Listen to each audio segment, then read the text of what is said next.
ایک سوال پوچھنا چاہتا ہوں.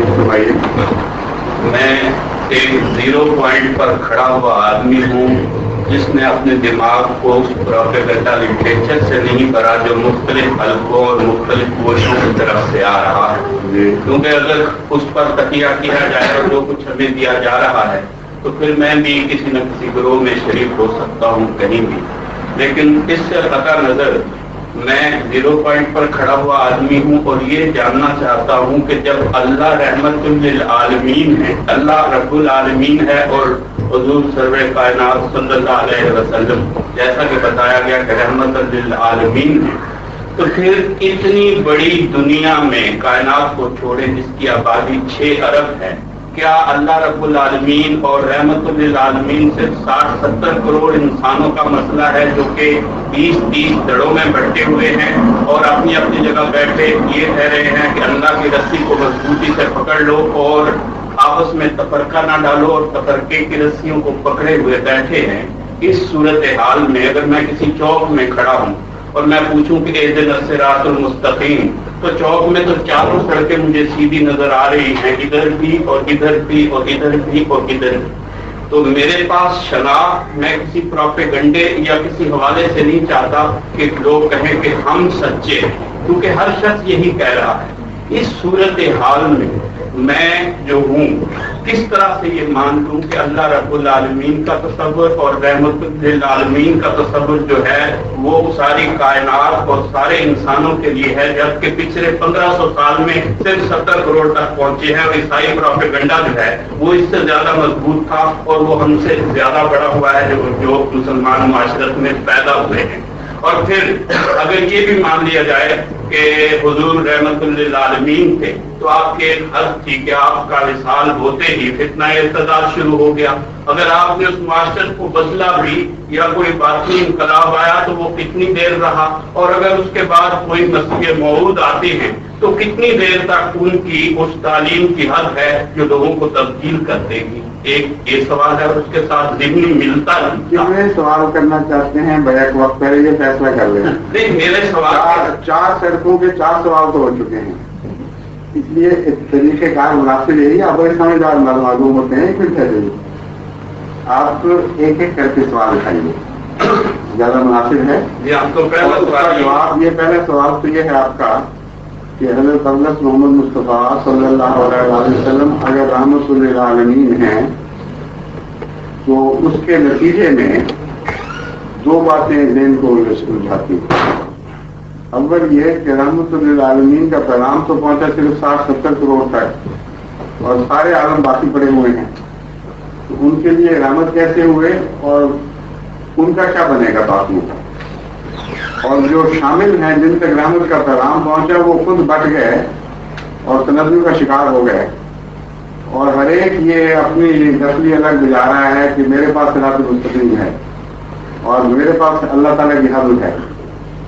اور ایک سادہ آدمی میرے جیسا ہی آپ کہہ رہے ہیں جو سادہ نہیں ہے بڑا ہوشیار ہے, وہ کیسے معلوم کرے کہ کس کی آواز پر کام دھنوں تو وہاں خدا ملے گا.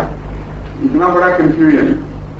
اس حصے کو پہلے کر لیتے ہیں پھر دوسرے حصے پہ بعد میں آئیں گے, ٹھیک ہے. سر کنفیوژن میرے یہاں تو نہیں ہے کیونکہ میں تو اپنے دماغ سے اس کو بھرا ہی نہیں, میں تو 0 پوائنٹ پہ کھڑا ہوں. میں نے آپ کو بتا دیا ہے 0 پوائنٹ پہ کھڑے ہو کر اب چاروں طرف سوال یا نشان ڈال دیے ہیں. 2 نشان میں نے واضح کیے ہیں, ٹھیک سمجھا نا آپ کو. پہلی بات تو یہ ہے کہ رحمت للعالمین سے مراد کیا ہے یہ سمجھنا ضروری ہے. جب تک اس بات کو نہیں سمجھیں گے یہ مسئلہ حل ہی نہیں ہو سکتا کہ رحمت للعالمین ہیں یا نہیں ہے, کن معنوں میں. ایک تصور رحمت للعالمین کا وہ ہے جو آج کل کا آرتھوڈاکس ملا پیش کرتا ہے, اور اس تصور پہ کھڑے ہیں آپ 0 پوائنٹ پہ کھڑے, اسی لیے سوال پیدا ہوا ہے.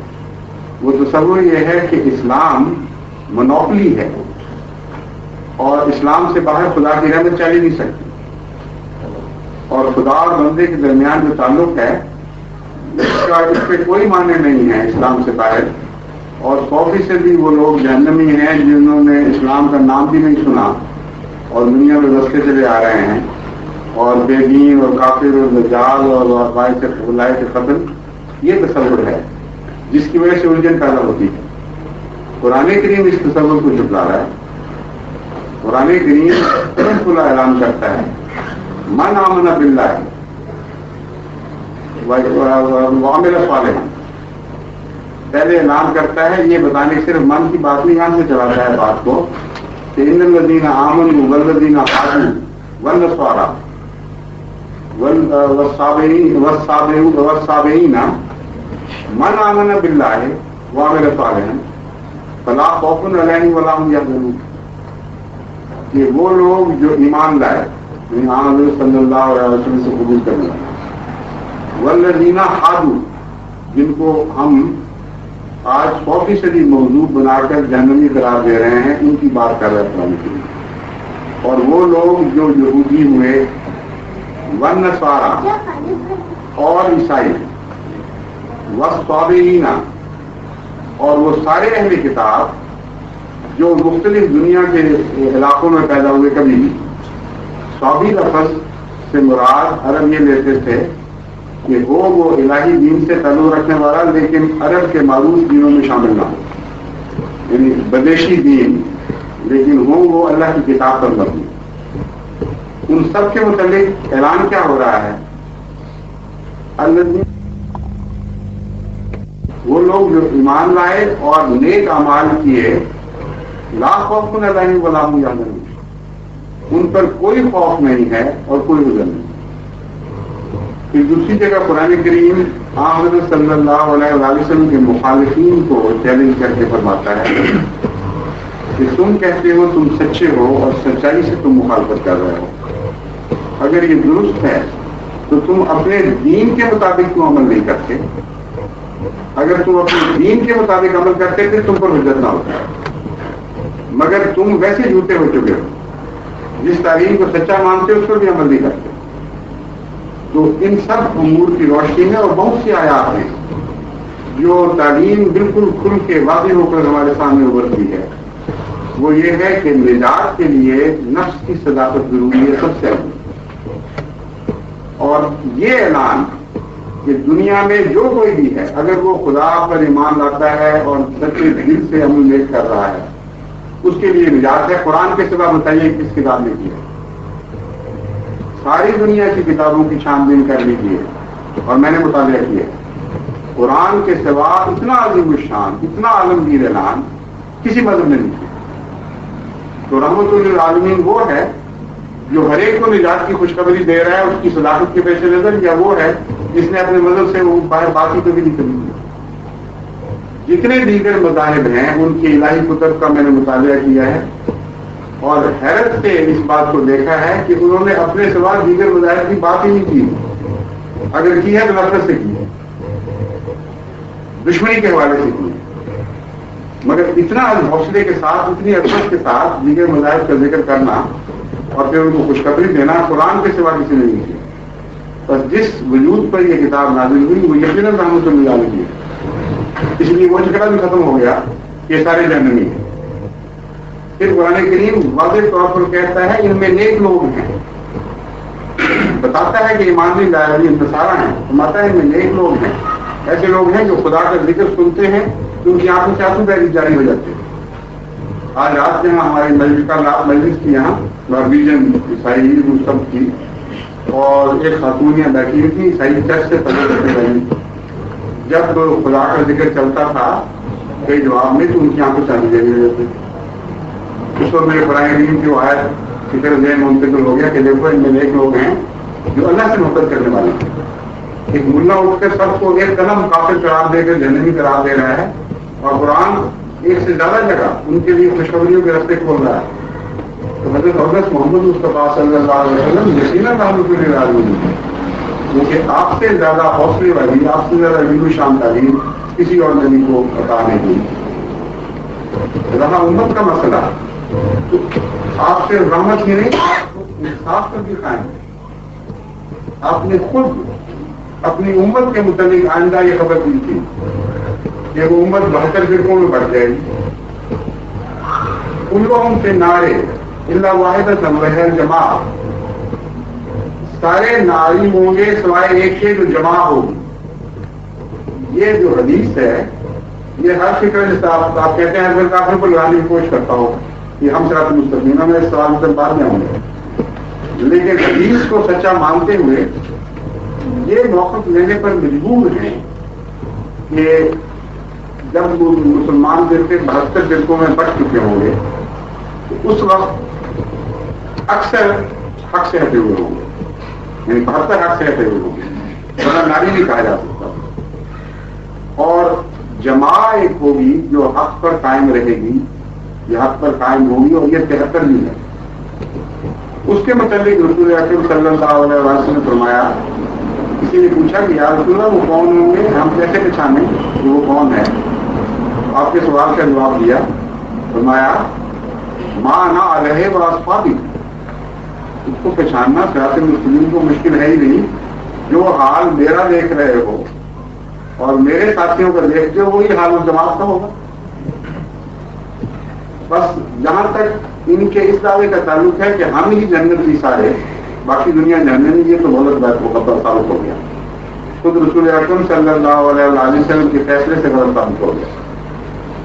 رہا یہ کہ جنتی کون ہے، اس کے متعلق آپ نے 4 سڑکوں کا ذکر کیا، تو رسول اللہ صلی اللہ علیہ وسلم نے تو 72 سڑکوں کا ذکر کر دیا۔ ایک کونے پر کھڑے ہو کر 72 شاخیں ٹوٹ رہی ہیں اور ایک 73 بھی ہے، اور ساری جہنم کی طرف لے جائیں گی سوائے ایک کے۔ اب مسئلہ کتنا مشکل کر دیا، بہت ہی زیادہ بظاہر الجھا دیا۔ ایسی بات کی جیسے کہا جائے کہ 72 انڈے ہیں ایک تھیلی میں جو سارے گندے بلکہ زہریلے ہیں، اور ایک 73واں صاف بھی ہے۔ اٹھانا تم نے ضرور ہے، کھانا بھی ضرور ہے، اور صحیح اٹھانا، اور دیکھنے میں سارے ایک جیسے۔ تو کیا فیصلہ کرے کوئی؟ یہ تو اتنا خطرناک پیغام تھا کہ جو سننے والے تھے ان کے دل دہل گئے۔ انہوں نے پوچھا یا رسول اللہ پتہ کس طرح رہے گا، وہ ہے کون رہتا ہے؟ اتنے مشکل سوال کا اتنا آسان جواب دے دیا کہ آپ کے سارے سوالوں کے جواب اسی میں آ جاتا ہے۔ آپ نے فرمایا اس کو پہچاننا مشکل نہیں ہے، مجھے جس حال پہ دیکھ رہے ہو اور میرے غلاموں کو جس حال پہ دیکھ رہے ہو، اس وقت جب یہ جھگڑے پیدا ہوں گے، جس فرقے کی حالت میرے مشابہ ہوگی وہ میرے ماننے والوں کے وہ سچائی۔ وہ سچائی کی دلیل کیا تھی؟ وہ تکلیفیں برداشت کرنا خدا کے راستے۔ سچائی کی دلیل یہ تھی کہ میں ہوں، میں نے اعلان کیا لا الہ الا اللہ محمد رسول اللہ، اس کی سزا دی جا رہی ہے، گلیوں میں گھسیٹا جا رہا ہے، بلال کو پتھریلی سنگلاخ زمینوں پہ گھسیٹا جاتا ہے اور عذاب دیا جاتا ہے، گرم پتھر سینوں پر رکھے جاتے ہیں، مسلمان خواتین کو زریں پہنا کے دھوپ میں کھڑا کر دیا جاتا ہے یہاں تک کہ وہ دم گھٹ کے مر جائیں، اور شدید تکلیف دی جا رہی ہے اس جرم میں کہ لا الہ الا اللہ محمد رسول اللہ یہ پڑھتے ہیں۔ یہ حال تھا کہ نہیں تھا آپ کا؟ یہ حال کوئی جوتا اپنا بنا سکتا؟ بتائیے،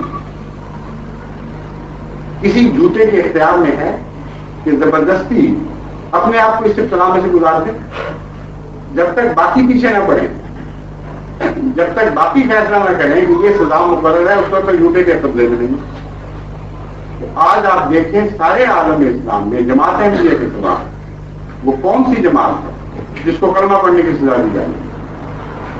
ایسے آپ کے شیعوں کے مخالف ہو جائیں گے سنی، بے شک ٹھیک ہے، وہابیوں کے مخالف ہو جائیں گے بریلوی، لیکن سارے عالم اسلام کی تاریخ میں سوائے جماعت احمدیہ کے ایک بھی نہیں جس کو کلمہ پڑھنے کے نتیجے میں عذاب دیے جا رہے۔ آج بھی میری گاؤں میں تصویر آئی ہے، ایک نوجوان قاری صاحب ہیں ہمارے غیر احمدی کے پہ، اور خانہ کا غیر احمدی ہے، اگر یہ وہ ہیں ایک دوسرے سے یہ وہ ہیں جو ایک احمدی کا نام لیں گے، لیکن جامعہ احمدیہ میں پڑھتے رہے، قرآن کریم کے قاری ہیں، ان کی تصویر دیکھیں، ان کی پیٹھ پر کوڑوں کے نشان ہیں، اور وہ ننگی پیش کر کے تصویر اتاری گئی۔ یہ ابھی تازہ واقعہ تم کو دیکھا، اس بات کی سزا دی کہ تم نے کلمہ کیوں پڑھا؟ تو حق تو اس طرح کھل جاتا ہے اگر دیکھنے کی آنکھ ہو کہ شک کی گنجائش ہی نہیں باقی رہتی۔